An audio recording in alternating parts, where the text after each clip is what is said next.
ఇదేగా అడుగుపెట్టిన వెంటనే మనకొచ్చే ఫస్ట్ సందేహం. ఉత్తరవాహినిగా ఉన్న గంగమ్మ తల్లి వెంబడి కాశీలో 84 నుంచి 86 ఘాట్ల వరకు ఉన్నాయి. కాస్త సమయం ఉంటే అన్ని ఘాట్ల గుండా పరిక్రమణ చేసి ప్రతి ఘాట్ వద్ద విశిష్టతను, ఆలయాల్ని సందర్శించి చివరిగా గంగను చేతబట్టి విశ్వనాథుడికి మన చేతులతో చేసే అభిషేకం అదృష్టం, మరిచిపోలేని అనుభూతినిస్తుందండి. నూటికో కోటికో ఇస్తాడు విశ్వనాథుడు అలాంటి అదృష్టాన్ని అనుకోండి.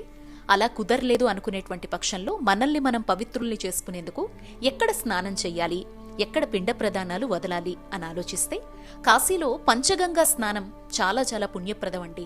పంచగంగలు అంటే అస్సి, దశాశ్వమేధ్, కేదార్ ఘాట్, మణికర్ణిక, హరిశ్చంద్ర ఘాట్ల స్నానాలు. ఇవి కూడా కుదరలేదు అనుకునేటువంటి పక్షంలో మణికర్ణిక వద్ద అపరాహ్న స్నానం అంటే మధ్యాహ్నం 12 గంటల నుంచి 1 గంటన్నర మధ్య, దశాశ్వమేధ్ ఘాటు వద్ద స్నానం, గౌరీ కేదార్ ఘాట్ వద్ద స్నానం, పిండ ప్రదానం.